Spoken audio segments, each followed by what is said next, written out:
Good morning all of you. My name is mister Atul Rawat and आज की video में हम लोग बात करने वाले हैं क्लास 10th की एक poem a tiger in the zoo. जैसा कि आप सबको पता है, nowadays we are discussing on the series of class 10th poem.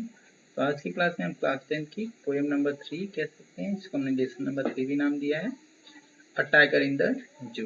That poem is going to be so much important. और जैसा कि मैं हर बार कहता हूँ कि एक बार अगर वीडियोस देखने के बाद आपको किसी भी तरीके का आंसर क्वेश्चंस या उसके लिए रेफरेंस बुक इस लेशन के लिए पढ़ने की ज़रूरत नहीं पड़ेगी। तो बेसिकली इन शॉर्ट, ये अगर वीडियो आप विथ फुल अटेंशन देखते हैं तो आपको कोई भी बुक्स या रेफरेंस बुक या फिर अलग से साइड बुक पढ़ने की ज़रूरत नहीं पड़ेगी। तो चलिए स्टार्ट करते हैं हम लोग आज का वीडियो। ओके, सो जैसा कि हम लोग हर बार करते हैं कि सबसे पहले हम लोग कुछ इंपॉर्टेंट पॉइंट डिस्कस करेंगे जो कि एग्जाम पॉइंट ऑफ व्यू से बहुत ही ज़्यादा इंपॉर्टेंट होने वाले हैं। तो उनको सबसे पहले हम देखेंगे कि इस पोएम की क्वालिटीज़ क्या है, जैसे बैकग्राउंड हो गया, थीम हो गया। अच्छा हाँ, थीम के बारे में मैं बता दूँ, इस पोएम की जो थीम है ना, थीम बेसिकली फेमिनिज्म को डील करती है, ठीक है, या हाँ, फेमिनिज्म को डील करती है। फेमिनिज्म मतलब कि specially it is a type of poem जिसमें स्पेशली फीमेल के राइट्स की बात होती है। फीमेल के पॉलिटिकल राइट्स हो गए, लीगल राइट्स हो गए, सोशल राइट्स हो गए, सभी तरह की राइट्स के बारे में जो बात होती है, उस तरह की पोएम्स को हम क्या कहते हैं, फेमिनिज्म मूवमेंट या फिर फेमिनिज्म पोएम कहते हैं। तो कुछ पॉइंट्स यहाँ पे डिस्कस किए गए हैं, उसके बारे में हम लोग देख लेते हैं। सो अ टाइगर इन द जू। और हाँ, एक बात और मैं कहना चाहूँगा, फिर से कहना चाहूँगा कि ये जो पॉइंट्स होते हैं ना, that's become too much important. कभी कभी ऐसा होता है कि कुछ एग्जाम्स में हमें क्वेश्चंस काफ़ी थोड़े क्वांटिटी में आ रहे होते हैं। क्वेश्चन लगता तो है कि हमने पढ़ रखा है, पर उसका एग्जैक्ट आंसर नहीं आ रहा होता है। तो उस कंडीशंस में अगर हम इन सारे पॉइंट्स को एक एक करके मेंशन कर देते हैं ना, तो वो एग्ज़ाम जो हमारा राइटिंग होगा वो हमें उस लेशन से भी बढ़िया नंबर दिलवा सकता है जो क्वेश्चन हमें बेहतर तरीके से आ रहा था। या फिर अगर इस लेसन से रिलेटेड कोई भी क्वेश्चन आता है तो आप इन सभी पॉइंट्स को अगर मेंशन उसमें कर देते हैं, एग्जैक्ट आंसर लिखने के बाद ये सारी चीज़ें मेंशन कर देते हैं, तो ये आपको एक बेटर ऑप्शन दे सकता है, बेटर मार्क्स अचीव करवा सकता है। तो चलिए बात करते हैं हम इस पोएम की क्वालिटीज के बारे में। तो सबसे पहले पॉइंट है, the poem shows feminist movement. जैसा कि मैंने कहा कि ये जो पोएम है ना, ये फेमिनिस्ट मूवमेंट को डील करती है, फीमेल को डील करती है। अगर यहाँ पे अगर आप टाइटल देखें तो टाइटल है अ टाइगर इन द जू, कि एक टाइगर जू में कैसा होता है। लेकिन ये टाइगर यहाँ पे सिंबोलिज्म है किसका, फीमेल का। ये दिखाता है फीमेल को। टाइगर मतलब कि फीमेल। अच्छा, टाइगर दो कंडीशंस में पाए जाते हैं, एक तो टाइगर वो जो पिंजरे में बंद कर दिया जाता है, दूसरा टाइगर वो जो कि जंगल में फ्री होता है। तो फीमेल की भी दोनों कंडीशन दिखाई जाती है। अगर हम समाज में फोकस करें तो समाज में दो तरीके की फीमेल पाई जाती हैं, या फिर दो तरीके की फीमेल होती हैं। जैसे एक फीमेल वो जिनको समाज अपॉर्चुनिटी देता है, उनके घर वाले अपॉर्चुनिटी देते हैं, तो पढ़ लिख करके आईएएस बन जाते हैं, पीसीएस बन जाते हैं, सीडीएस बन जाती है, सब कुछ बन जाते हैं। दूसरे वो टाइप ऑफ वीमेंस होती हैं जिनको अगर समाज अपॉर्चुनिटी नहीं देता है, या इवन कह लें कि घर वाले अपॉर्चुनिटी नहीं देते हैं, तो वो केवल घर में एज अ हाउस वाइफ बन के रह जाती हैं। तो उन्हीं दो कंडीशंस को यहाँ पे इस पोएम में डील किया गया है। पहले तो वो फीमेल जो कि हाउस वाइफ बन करके बस रह जाती हैं, दूसरी वो वाली फीमेल जो उनको फ्रीडम अगर दिया जाता तो जो वो बन सकती थी। इन्हीं दोनों कंडीशन को कंपेरिजन किया गया है by the condition of tigers. तो ये एक एलोगोरिकल पोएम भी है, आप कह सकते हैं। आगे चल के हम लोग डिस्कस करेंगे। तो यहाँ पे स्पेशली टाइगर के थ्रू पोएट ने फीमेल की कैटेगरी को, फीमेल की कंडीशन को दिखाने की कोशिश की है कि एक फीमेल को वैसे नहीं रहना चाहिए जैसे वो रहती है, जैसे एज अ हाउस वाइफ बन के फीमेल को नहीं रहना चाहिए, बल्कि उसको तो उसकी जो अपॉर्चुनिटी, उसकी जो पावर है, वो तो बड़े से बड़े काम करने के लिए है। तो यहाँ पे ये पोएम सेम उसी तरह की कुछ चीज़ें डील करती है। तो उसी में फर्स्ट पॉइंट हम लोगों का रहा क्या, the poem shows the feminist movement. ये फेमिनिस्ट मूवमेंट को दिखाती है। अब फेमिनिस्ट मूवमेंट के बारे में थोड़ा सा देख लेते हैं कि फेमिनिस्ट मूवमेंट क्या ही होता है। That movement who talks about the social, political and the cultural right of the womens. ऐसा मूवमेंट जो कि बात करती हो किसके बारे में, सोशल, पॉलिटिकल और सभी तरह के राइट्स के बारे में बात करती है, उसको हम क्या कहते हैं, फेमिनिस्ट मूवमेंट करते हैं, specially that's talk about the females, ये फीमेल के बारे में बात करते हैं, जस्ट रिमेंबर दिस। चलिए नेक्स्ट हम लोग देखते हैं, फेमिनिज्म मूवमेंट के साथ साथ फेमिनिस्ट पोएम होने के साथ साथ ये एक एलोगोरिकल पोएम भी है। एलोगोरिकल पोएम क्या होता है, जिसका मतलब कुछ और कहा जाए लेकिन सेंस उसका कुछ और निकले, मीन बोल तो हम कुछ और रहे हों। जैसे कि यहाँ पे ये बात तो टाइगर के बारे में कर रहे होंगे, लेकिन जो मीनिंग सब निकालेंगे ना वो किसके बारे में होगी, फीमेल के बारे में होगी। ठीक है, तो ये कंडीशन होगी कि फीमेल के बारे में जब ये बात करेंगे टाइगर के बारे में, तो वहाँ पे टाइगर का सेंस के साथ साथ हम देखेंगे तो यहाँ पे फीमेल का भी सेंस निकलता रहेगा। तो हम ये कह सकते हैं दैट इज द एल्गोरिकल पोएम्स। ठीक है, अब देखिए यहाँ पे क्या हुआ है, कुछ दिया गया है, present tiger as a women. यहाँ पे टाइगर को एक वुमेन की तरह प्रेजेंट किया गया है, या फिर वुमेन को उन्होंने डायरेक्टली नहीं बोला है, बल्कि एज अ टाइगर के बारे में जितनी बातें वो कहते हैं वो वुमेन्स के बारे में होती है। और यहाँ पे केज, पिजरे को एज अ वर्ड दिखाया गया है। ठीक है, मीन वर्ल्ड को एज अ केज दिखाया गया है कि जैसे औरतें होती हैं वो टाइगर की तरह तो होती हैं, लेकिन अगर टाइगर फ्री होता है, जंगल में होता है, देयर हैबिटेट में होता है, तो वो किस तरह से बिहेव करता है। और अगर औरतें अपने वर्ल्ड में, अपने घरों में होती हैं, तो वो एक पिंजरे में होती हैं। ये सारी चीजें यहाँ पे डील की है। Next and third important point, poetic device. This poem deals a lot of poetic devices, जिसमें एक है ऑक्सीमोरन। अगर आप बात करोगे ऑक्सीमोरन में, तो स्टार्टिंग की ही लाइंस में आपको ऑक्सीमोरन दिख जाएगा। ऑक्सीमोरन का मतलब होता है विरोधाभास। अगर आप देखें तो क्वाइट मतलब होता है शांत, एंड रेज मीन्स क्या होता है, गुस्सा। तो जो टाइगर था वो अपने शांत गुस्से में, मतलब कि न दिखने वाले गुस्से में वॉकिंग कर रहा था, टहल रहा था। तो यहाँ पे इस वाली लाइन में, इस वाले वर्ड के थ्रू पोएट ने एक पोएटिक डिवाइस यूज किया, जिसको हम क्या कहते हैं, ऑक्सीमोरन। रेपिटेशंस भी है, बार बार रेपिटेशन आया है। जैसे आप लास्ट के लाइन में देखोगे, लास्ट के स्टेंजा में देखोगे, तो stars and stare, stares and stars ये दिया गया है। तो ये दोनों सेम वर्ड का रिपीट हुआ है यहाँ पे, इसलिए हम कह सकते हैं यहाँ पे रेपिटेशन भी है। और हम नेक्स्ट पॉइंट में राइम एंड राइम स्कीम की बात कर लेते हैं। राइम इस पोएम में क्या है, तो यहाँ पे स्ट्राइप है। स्ट्राइप का क्या किससे राइम मिल रहा है, क्वाइट। केस का रेज से मिल रहा है, तो stripe, quiet, case, rage first line में है। ठीक है, ग्रास एंड पास, ठीक है, शैडो, होल, देखो ओल्ड, ओल ये आ रहा है, इसको हम ना की कैटेगरी में भी रख सकते हैं, लेकिन हम ग्रास को पास की कैटेगरी में रख सकते हैं। ठीक है, एज, विलेज, ध्यान से देखिए, एज को हम विलेज की कैटेगरी में भी रख सकते हैं। तो जो सेम सेम वर्ड होते हैं, जो लास्ट वाले सेम वर्ड होते हैं, जैसे स्ट्राइप क्वाइट से मिल गया, केज रेज से मिल गया, यहाँ पे ग्रास पास से मिल गया, एज विलेज से मिल गया, हाउसेस क्लाउसेस से मिल गया। तो ये सारी चीजें क्या हैं, यहाँ पे आप राइम कह सकते हैं। और राइम स्कीम के लिए हम ए बी निकाल लेते हैं। तो ये आप कर सकते हैं, इसको ऑफलाइन क्लासेस में आपको बताई गई है। और अगर आपको लगेगा कि राइम एंड राइम स्कीम के लिए आपको दूसरे वीडियोस चाहिए, तो आप मुझसे कमेंट सेक्शन में कह सकते हैं। I will make a easy video for rhyme and rhyme scheme. Next point, point number 4 बात कर लेते हैं। Poem deal the two different conditions of the Lions. यहाँ पे इस पूरे पोएम में पोएम दो डिफरेंट कंडीशन को डील करती है लायंस की। एक लायन पिंजरे में क्या कर रहा है, केज में क्या कर रहा है, एंड सेकेंडली वो लायन अगर प्री कंडीशन में होता, जंगल में होता, तो वो क्या करता है। इन दोनों कंडीशन को वो डील करेगा। Next point is the deal the contrast in the poem. Important things है कंट्रास्ट इन पोएम। यहाँ पे कंट्रास्ट दिखाया गया है। कंट्रास्ट क्या होता है, पहले वो समझ लेते हैं।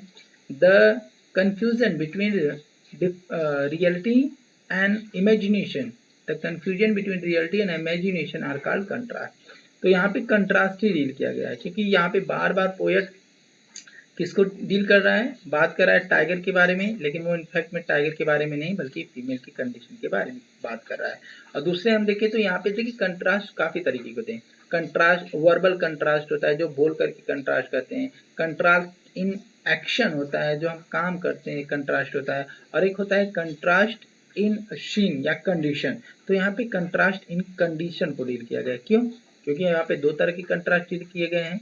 जैसे पहला तो टाइगर केज में है, दूसरा क्या होता अगर वो फ्री होता तो ये दोनों कंट्रास्ट हैं, एक दूसरे के विरोधाभास में है। तो यहाँ पे कहीं ना कहीं इस पोएम में कंट्रास्ट को भी डील किया गया है। और इसके राइटर हैं लेस्ली नोरिस, ठीक है, जो कि एक फेमिनिस्ट मूवमेंट के राइटर रहे हैं, जो जब समाज फीमेल को पूरी तरीके से इग्नोर कर चुका था, तो उस टाइम में फीमेल को social, political and cultural right दिलाने के लिए नेस्ले नोरिस ने एक मूवमेंट स्टार्ट किया जिसका नाम था फीमेल मूवमेंट। और फेमिनाइन मूवमेंट का ही एक यहाँ पे एक एग्जांपल है अ टाइगर इन द जू। तो फिर से एक बार थोड़ा सा हम लोग हाईलाइट कर लेते हैं इन पोएम्स को, इन पोएम्स के स्ट्रॉन्ग पॉइंट्स को, ठीक है। ये पोएम है फेमिनिस्ट मूवमेंट को डील करती है and that is the allegorical poem. जैसे आप आंसर राइटिंग करेंगे ना, तो आप अ टाइगर इन द जू से कोई भी रिलेटेड क्वेश्चन आ जाए तो आप इतना चीजें तो डाल ही सकते हैं। अ टाइगर इन द जू is a feminist a poem who deal the feminist movement. It is also sometimes deal the allegorical poem, and the poetic device of the tiger in the जू is the oxymoron and the repetition. आप दिखा दीजिए कहाँ पे oxymoron है, कहाँ पे repetition है। And also the rhyme of the poem is this. Rhyme लिख दीजिए कि राइम कौन कौन से। राइम के लिए मैंने बोला ना कि स्ट्राइप क्वाइट से मिल रहा है तो स्ट्राइप क्वाइट हो गया, केस रेज से मिल रहा है तो केज रेज हो गया, ग्रास यहाँ पे पास से मिला है तो ग्रास एंड पास हो गया, हाउसेस क्लाउसेस तो एक दूसरे से मिल रहे हैं तो ये इसके राइम हो गए, एज एंड विलेज ये इसके हैं तो इसके राइम हो गए। तो इस तरह से राइम आप दिखा सकते हो। और ये आप दिखा सकते हैं the poem is dealing also the contrast, it's mean that is also the contrasting poem और the deal the contrasting poem, दो कंडीशंस को डील करती है। ये बेसिक चीजें हैं, ये सारे पॉइंट्स बना करके आप इस लेसन के लिए, जैसे अ टाइगर इन द जो इंपॉर्टेंट पॉइंट, ये सारे पॉइंट्स अगर आप लिखे रहेंगे और इस लेसन से रिलेटेड कोई भी क्वेश्चन आता है अगर आप उसको राइट कर देते हैं तो वो आपके लिए एक अचीविंग पॉइंट्स हो सकता है, ठीक है। हो नहीं सकता है, होगा ही। तो इन सारी चीजों को आप प्रिपेयर कीजिए और एग्जाम जब भी देने बैठे तो ये सारी चीजों को आप वहाँ पे इन्वॉल्व कीजिए। नेक्स्ट स्लाइड में हम लोग चलते हैं थोड़ा सा एक्सप्लेनेशन की ओर। तो वो इंपॉर्टेंट पॉइंट रही जो कि आपको अपने नोट डाउन कर लेना है। चलिए हम लोग एक्सप्लेनेशन की तरफ देखते हैं। अ टाइगर इन द जू, ठीक है। अच्छा, थोड़ा सा हम लोग ये चीज देख लेते हैं, figurative meaning and literal meaning.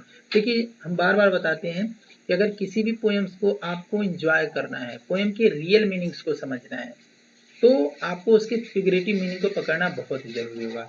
अगर आप फिगरेटिव मीनिंग्स को नहीं जानते हैं, बस आप लिटरली पढ़ ले रहे हैं कि हाँ ही मिस हुआ होता है, स्टार्ट मतलब कि चलना होता है, तो आप कभी भी पोएम की इम्पोर्टेंस को या फिर पोएट ने पोएम को किस एंगल से लिखा है, क्यों लिखा गया है ये पोएम, आप कभी भी उसकी इम्पोर्टेंस को समझ नहीं पाएंगे।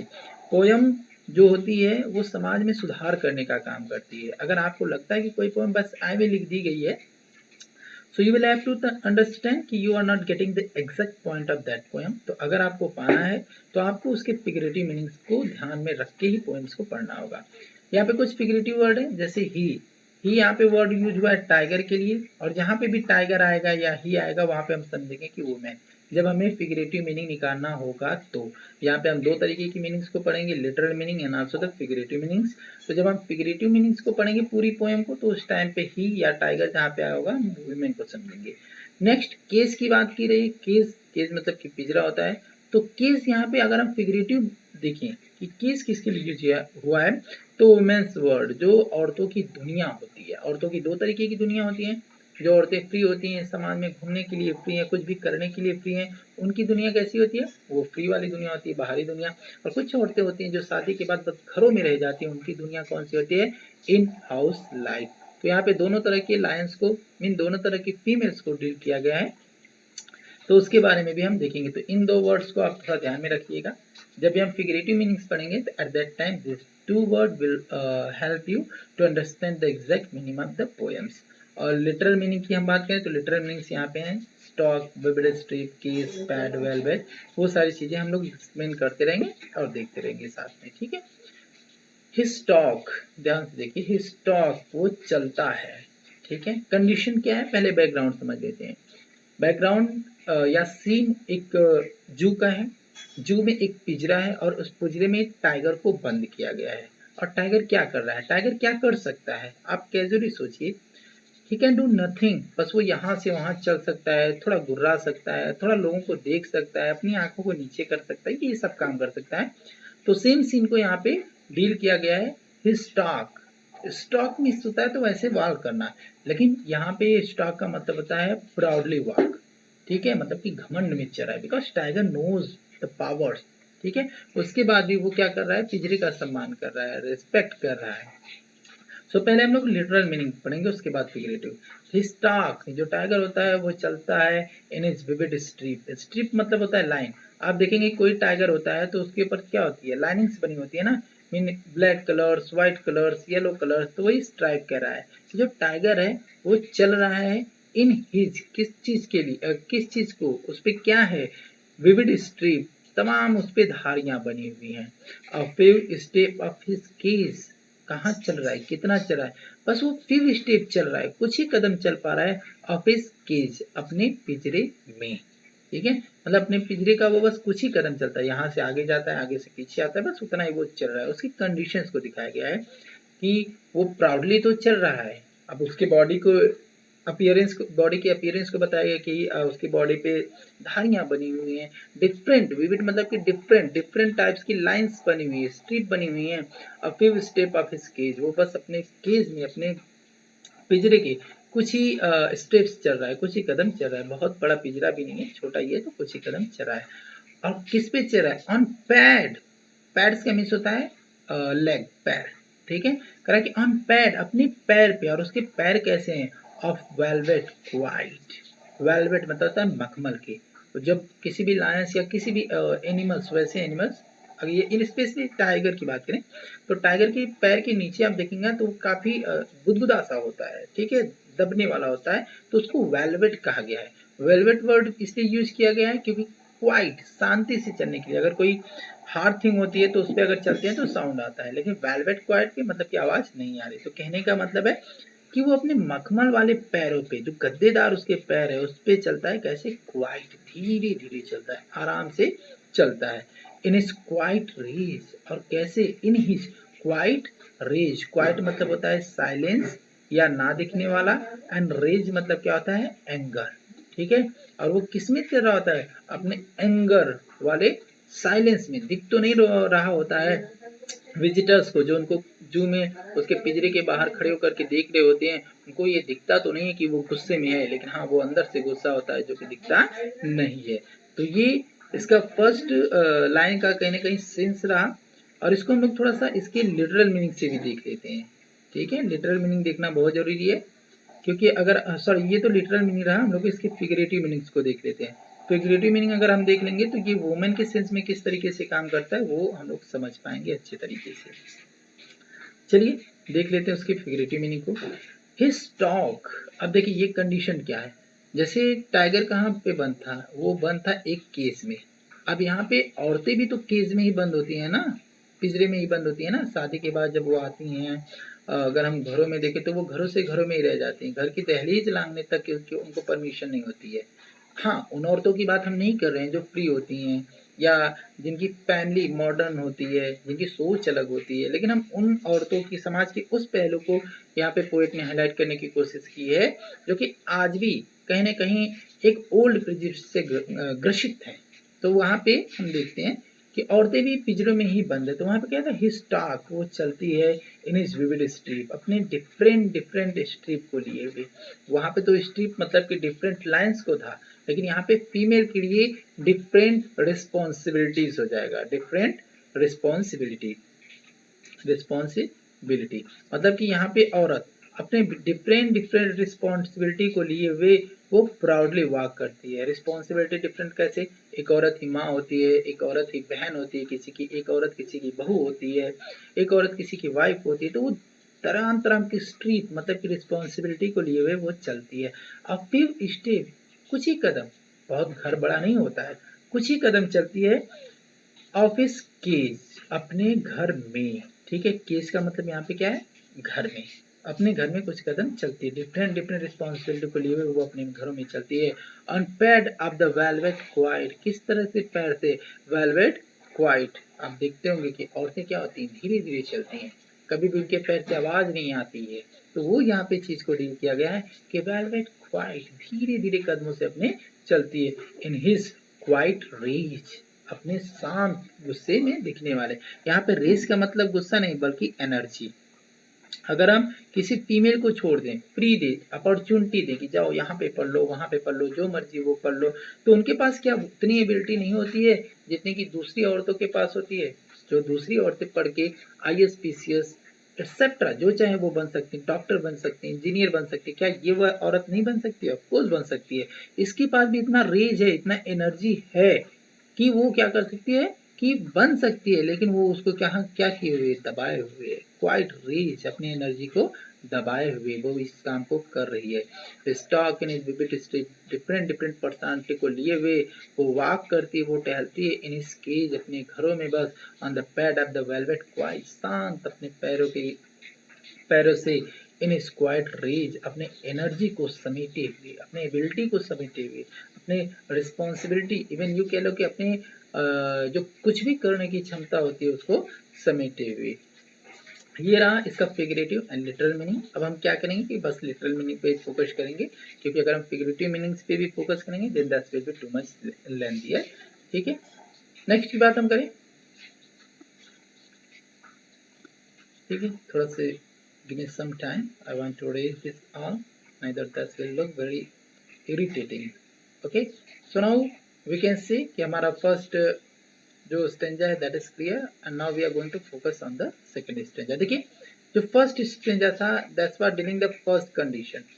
ठीक है, फर्स्ट कंडीशन, और फर्स्ट कंडीशन ये दिखाई गई थी कि टाइगर कहाँ पे है। तो टाइगर कहाँ पे, ये इसको केज में दिखाया गया था। अब जो सेकेंड स्टेंजा होगा हमारा, एंड इवन हम कह लें कि थर्ड स्टेंजा, ये कहाँ पे दिखाया जाएगा, इसको फ्री दिखाया जाएगा, मीन जो जंगल में है।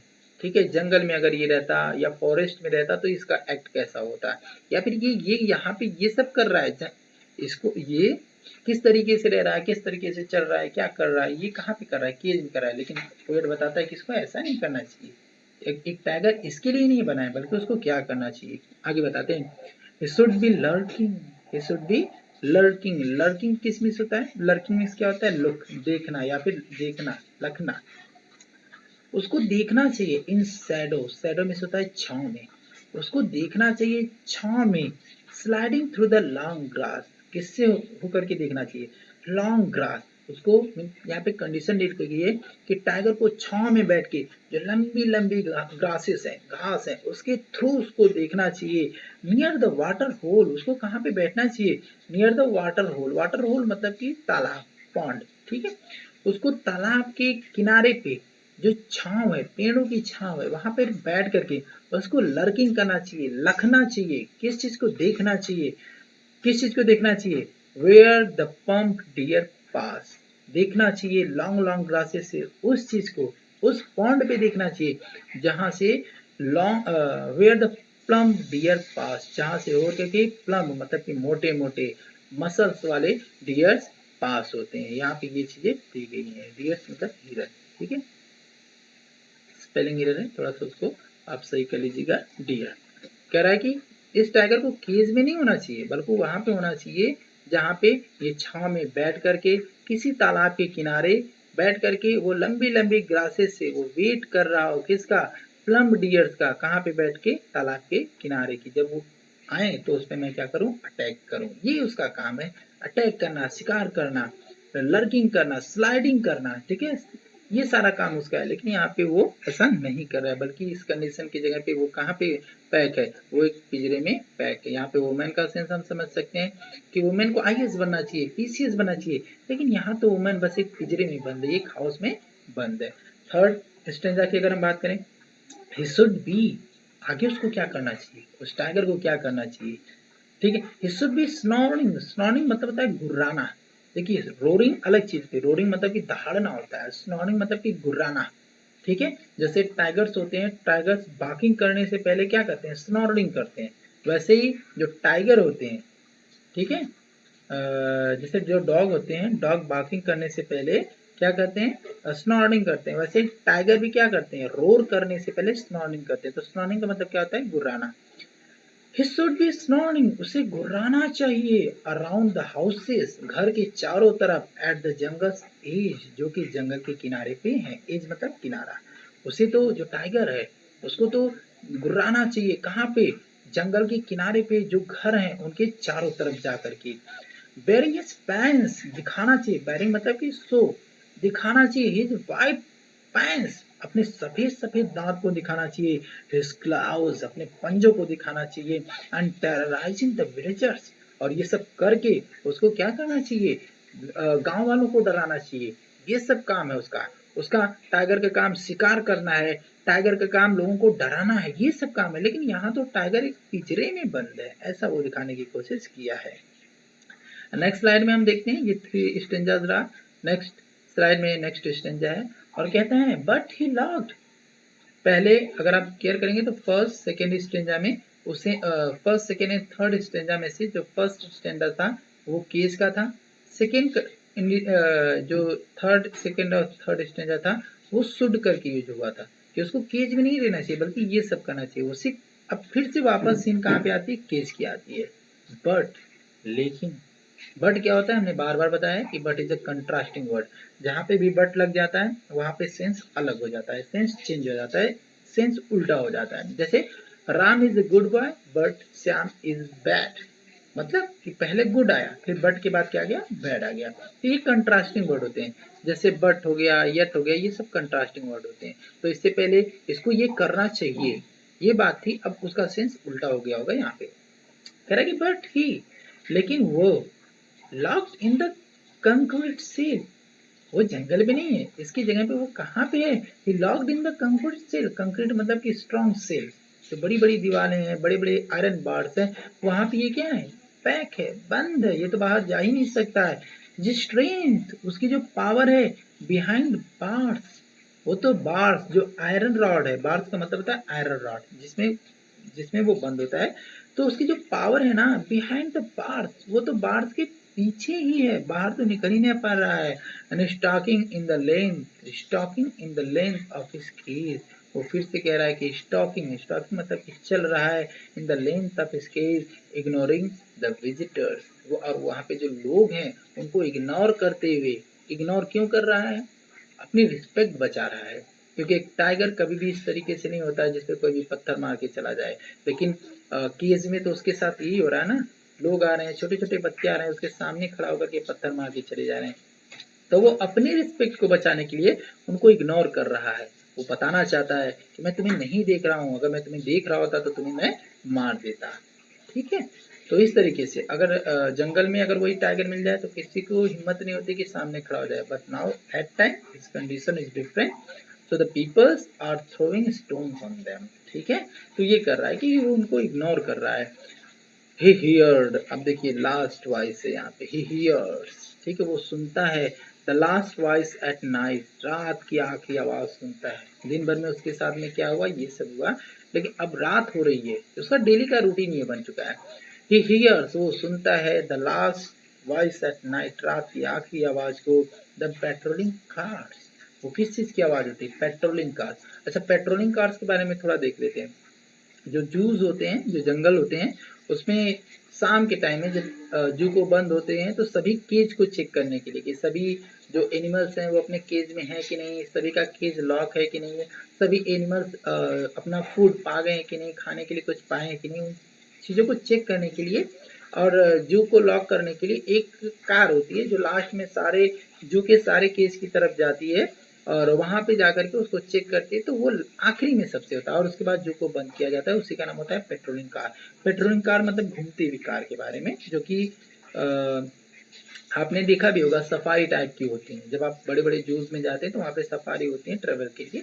तो ये कहता है कि ही हियर्स, वो सुनता है, the last voice at night, रात की आखिरी आवाज को, द पेट्रोलिंग कार, वो किस चीज की आवाज होती है, पेट्रोलिंग कार्स की, घूमने वाली कार की आवाज होती है। एंड स्टेयर्स, देखिए स्टेयर्स एंड स्टेयर्स दोनों चीज है, ठीक है, सॉरी, ठीक है, यहाँ पे देखिए स्टार्स है, ठीक है, यही स्पेलिंग थोड़ा सा इरर है, उसको सही कहते हैं स्टार्स, स्टार्स, बस यहाँ पे ई एस नहीं है। कह कि एन स्टेयर्स, स्टेयर मतलब कि देखना होता है, वो देखना, वैसे तो घूर करके देखना होता है, बट स्टेयर का मतलब देखना, घूर करके देखना। एंड स्टेयर पहला काम क्या करता है, कार की आवाज को सुनता है, एंड स्टेयर और घूर करके देखता है, हिज ब्रिलियंट आईज, ब्रिलियंट मतलब कि बड़ी बड़ी, बिग आईज, वो घूर करके देखता है अपनी बड़ी बड़ी आंखों से, एट द ब्रिलियंट स्टार्स, अपनी ब्रिलियंट स्टार को, मतलब कि ब्रिलियंट मतलब बिग, बड़े बड़े स्टार्स को वो अपनी बड़ी बड़ी आंखों से देखता है। और इतना ही उसका क्या होता है, जो रूटीन होता है पूरे दिन और रात का, वो फिनिश हो जाता है। यहाँ पे टाइगर की दो कंडीशंस को डील की गई है। पहला कंडीशन वो कि जब टाइगर बंद होता है केज में तो वो कैसे रहता है, बल्कि उसको वैसा न रह करके पोएट ने यहाँ पे बताने की कोशिश की है कि इसको ऐसे न रह करके बल्कि वैसे रहना चाहिए। स्नॉर्डिंग, वो लोगों को डराना चाहिए, शिकार करना चाहिए तालाब के किनारे बैठ करके, उसको अपनी किस तरीके से लोगों को डराना चाहिए, विलेजर्स को डराना चाहिए, ये सब क्वालिटीज होती है। लेकिन यहाँ पे क्या की गई है कि चीज़ों को अपोजिट दिखाया गया है। अगर हम इस स्टेंजा को अगर हम पॉइंट ऑफ व्यू से फेमिनिज्म के देखें तो ही हियर्स, वो सुनती है। कौन? जो फीमेल है वो सुनती है। जैसे औरतों की कंडीशन क्या होती है? औरतों की कंडीशन ये होती है कि घरों में रहती हैं, वो पैदा होती हैं घरों में, घरों में ही वो अपने सर्वाइव करती हैं, डिफरेंट टाइप की रिस्पॉन्सिबिलिटी निभाती हैं और लास्ट में अपने घर में ही उनकी क्या होती है, डेथ हो जाती है। तो he hears the last voice at night, वो रात की अपनी आखिरी आवाज, नाइट मतलब कि एंड ऑफ डे, जब उनकी लाइफ का एंड होता है, एंड ऑफ लाइफ। कह रहा है कि वो जब ठीक है, जो अपनी रात की जो आवाज होती है उसको सुनती हैं। अब द पेट्रोलिंग कार्स, जो चलने वाली कार होती है, चलने वाली कार क्या हुई, ह्यूमंस जो डेली जिनकी आवाजें वो रोज सुनती हैं, उनकी आवाजों को सुनती है। यानी स्टेयर, और देखती हैं हिज ब्रिलियंट आइज, अपने बड़े बड़े आंखों से, हिज ब्रिलियंट स्टार, बड़े बड़े अपने सपनों को, स्टार्स में से आप क्या होता है, सपनों को देखती हैं और लास्ट में उनकी लाइफ क्या होती है, फिनिश हो जाती है। That's one is the wonderful poem from the section, from the sides of the feminist movement. और अगर हम ये बात करें ये पोएम किस चीज़ को डील करती है, तो इस समाज को क्रिटिसाइज भी करती है, साथ ही साथ वुमेन कैसी होनी चाहिए, उनका काम क्या होता है उसको, और साथ ही साथ वो कैसी हो गई हैं, वो क्या कर रही हैं, इन सभी चीज़ों को दिखाया गया है। तो यहाँ पे figurative meaning as well as literal meaning है, आप दोनों को देख लीजिएगा। देखिए कंक्रीट स्टेयर का मतलब यहाँ पे है never breaking boundaries, mean boundaries of respect and the social period. जो औरतें होती हैं किस, अच्छा क्या औरतें बाहर नहीं जाती, जा सकती हैं घरों के, अपोज जा सकती है, लेकिन एक बाउंड्रीज होती है, वो अपने सम्मान को और समाज के डर से वो घरों के बाहर नहीं जाती है, इसलिए कंक्रीट सेल का यहाँ पे यूज हुआ है। और वहीं हम टाइगर के लिए कंक्रीट सेल की बात करें तो स्ट्रॉन्ग आयरन रॉड की बात की है। देखिए ये डिफरेंट होता है फिगरेटिव मीनिंग्स में और लिटरल मीनिंग में। और मैं बार बार कहता हूँ, if you will be not able to find out the figurative meaning of any poems, तो आप उस पोएम को समझ ही नहीं पाओगे। तो ये रही आज की हमारी वीडियोस, और नेक्स्ट वीडियोस में हम लोग नेक्स्ट लेसन को लेके आएंगे एंड क्वेश्चन आंसर सीरीज को हम लोग नेक्स्ट पार्ट में लेकर के आएंगे। जब सारे वीडियोस का भी हम लोग पार्ट फर्स्ट ही बना रहे हैं, जब भी ज़रूरत पड़ेगी आप लोग बोलिएगा, हम लोग क्वेश्चन आंसर का सीरीज लेकर के आएंगे, उसमें हम लोग देख लेंगे। यहाँ पे क्वेश्चन आंसर की थोड़ी स्पेलिंग एरर है, वो सही कर लीजिएगा। And for the more update subscribe our channel. Thank you and have a good day.